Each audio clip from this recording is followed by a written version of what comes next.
अभी miscellaneous examples देखते हैं। तो पहला प्रॉब्लम है कि if a is equal to cos theta sine theta minus sine theta cos theta then will have to prove that a की power n is equal to this thing. तो इसको हम प्रिंसिपल ऑफ मैथमेटिकल इंडक्शन से prove करेंगे।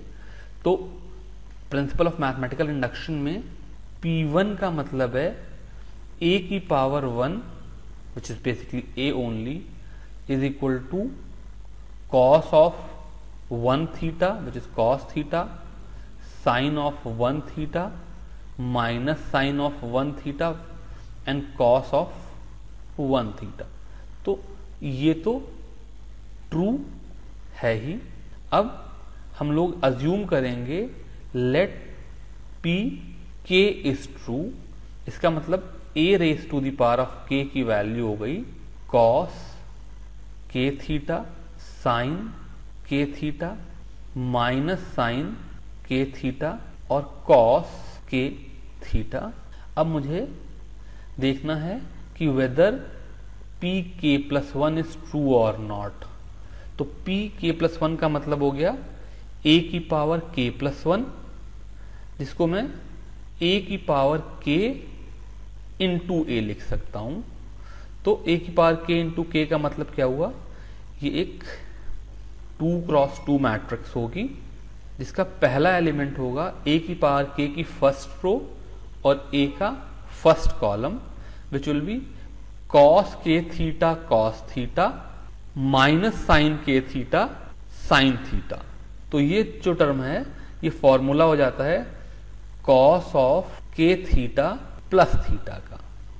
ऐसे ही 1-2 वाला जो term होगा इसके लिए a की पावर k की फर्स्ट रो और a का सेकेंड कॉलम, ये हो जाएगा cos k theta sine theta plus sine k theta cos theta. ये टर्म हो जाता है sine of k theta plus theta. cos a sine b plus sine a cos b की value sine a plus b हो जाती है। इसी तरीके से मैं जब ये वाला टर्म देखूंगा 2-1 वाला, तो a की पावर k की सेकेंड रो और यहां पर फर्स्ट कॉलम लेंगे तो ये minus sine k theta cos theta minus cos k theta sine theta हो जाएगा which will be minus sine k theta plus theta हो जाएगा।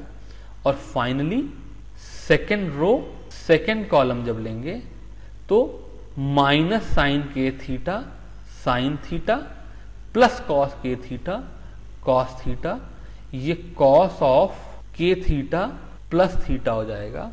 तो ये वापस से cos of k plus 1 theta sine of k plus 1 theta minus sine of k plus 1 theta और cos of k plus 1 theta हो गया। Hence p k plus 1 is also true and therefore we can say that this thing is true for all n। Next problem है, they are saying if A and B are symmetric matrices of same order then AB is symmetric if and only if A and B commute, that is AB is equal to BA। तो इस problem के दो part हैं। एक, if AB transpose is equal to AB यानी कि AB is symmetric then show that AB is equal to BA। और second part है if AB is equal to BA then show that AB transpose is equal to AB। If and only if का मतलब है कि first statement is true then second is true, if second is true then first is also true. और मुझे given क्या है कि A and B are symmetric. इसका मतलब A की वैल्यू A ट्रांसपोज के इक्वल है और B की वैल्यू B ट्रांसपोज के इक्वल है। तो हम इस फर्स्ट पार्ट से शुरू करते हैं। मुझे पता है AB का ट्रांसपोज B का ट्रांसपोज इंटू A का ट्रांसपोज होता है, ये तो जनरल प्रॉपर्टी है ट्रांसपोज की। और B के ट्रांसपोज की वैल्यू B के इक्वल है तो मैं यहां पर B लिख सकता हूं और A के ट्रांसपोज की वैल्यू A के इक्वल है। तो AB का ट्रांसपोज BA के इक्वल हो गया अगर A और B दोनों सिमेट्रिक हैं। और यहां पर ये क्या कह रहे हैं कि इट्स गिवन दैट AB का transpose is equal to AB। तो इसका मतलब BA की वैल्यू AB के इक्वल हो गई। तो अगर AB का ट्रांसपोज सिमेट्रिक है तो इनका मैट्रिक्स मल्टीप्लिकेशन कम्यूट कर रहा है। अब ये सेकंड वाला पार्ट देखते हैं। सेकंड वाले पार्ट में क्या है, AB की वैल्यू BA है, ये बात गिवन है। तो ऐसा करता हूं मैं AB का ट्रांसपोज ले लेता हूं। तो ये बी ए के ट्रांसपोज के इक्वल हो जाएगा, because if A B is equal to B A तो ए बी का transpose is equal to B A का ट्रांसपोज। बट ट्रांसपोज के लॉ की वजह से बी ए का transpose is equal to A transpose B transpose. Transpose देने पे मैट्रिक्स मल्टीप्लिकेशन आपस में उलट जाता है, उनका ऑर्डर चेंज हो जाता है। अब ए ट्रांसपोज को मैं फिर से ए लिख सकता हूं because A is a symmetric matrix. यहां पर हमने A is equal to A transpose लिया हुआ है। और इसी तरीके से बी ट्रांसपोज को भी दोबारा से बी ले सकता हूं। तो यहां से मेरा क्या आ गया कि ए बी का transpose is equal to A B आ गया। इसका मतलब अगर मैट्रिक्स मल्टीप्लिकेशन कम्यूट कर रहा है तो ए बी सिमेट्रिक मैट्रिक्स। तो मैंने दोनों तरफ से शो करके प्रूव कर दिया कि if A and B are symmetric then A B is symmetric if and only if A and B commute. Next problem है, let A B and C are given matrix, find a matrix D such that CD minus AB equal to 0। अब NCERT में इन्होंने इसका solution कैसे लिया है कि D को ABCD ले लिया है और फिर ये प्रोसेस करके 4 इक्वेशन बना करके 4 वेरिएबल बना लिए हैं। अब ये जो सोल्यूशन है ये बहुत अच्छा नहीं है बिकॉज 4 वेरिएबल में 4 इक्वेशन सॉल्व करनी पड़ेंगी। और सपोज करो ये 2x2 की वजह 3x3 की मैट्रिक्स का प्रॉब्लम दे दिया जाए तो फिर उसको सॉल्व करने के लिए फिर मेरे को 9 वेरिएबल्स में 9 इक्वेशन सॉल्व करनी पड़ेंगी। तो इस तरीके से इस प्रॉब्लम को अप्रोच करना अच्छा नहीं है।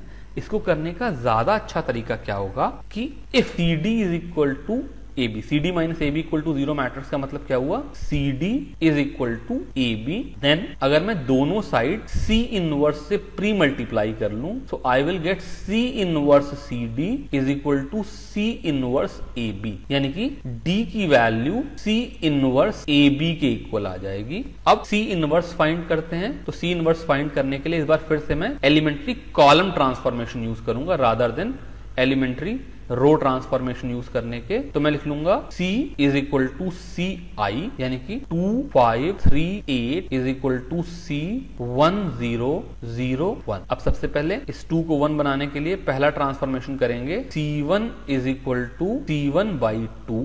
तो यहां पर 1 3 बाई 2, ये 5 और 8 इंटैक्ट रहेंगे, इज इक्वल टू C 1 का हाफ 1 बाई 2 0 0 1। ये पहला ट्रांसफॉर्मेशन हो गया। अब जब मैंने A11 को 1 कर लिया है तो अब मैं 5 को 0 करने के लिए C2 is equal to C2 minus 5 C1 करूंगा। C1 तो 1 और 3 बाई 2 सेम रहेगा, यहाँ पर 5 की जगह पर 0 आ जाएगा और 8 माइनस 15 बाई 2 ये हाफ हो। This is equal to C into ये हाफ और 0 एज सच इंटैक्ट रहेंगे।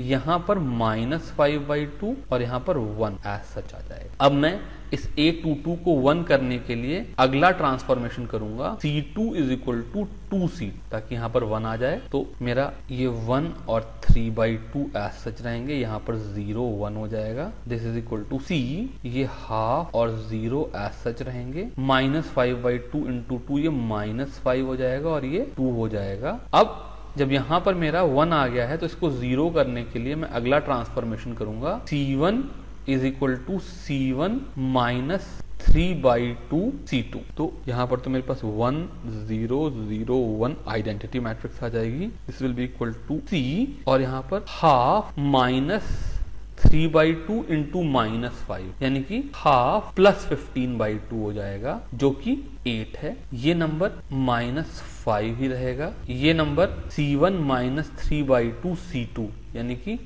1 माइनस 3 ये माइनस 3 हो जाएगा और ये नंबर 2 हो जाएगा। ये जो मैट्रिक्स आई, ये मैट्रिक्स क्योंकि ये आई है इसलिए ये मैट्रिक्स C इनवर्स आ जाएगी। अब एक बार मेरे पास C इनवर्स आ गया तो C inverse into A into B, ये 3 मैट्रिक्स मल्टीप्लिकेशन का काम है जो मैं आपके लिए छोड़ दे रहा हूं। इसको सॉल्व करके आपका T आ जाएगा। यहां से D equal to C inverse जो कि ये वैल्यू है इंटू A जो कि ये गिवन है इंटू P जो कि ये गिवन है। ये मैट्रिक्स मल्टीप्लिकेशन करके D की वैल्यू आ जाएगी। ये आपके लिए होमवर्क है, सो करिएगा। D की वैल्यू आ जाएगी माइनस 191 माइनस 110 77 और 44।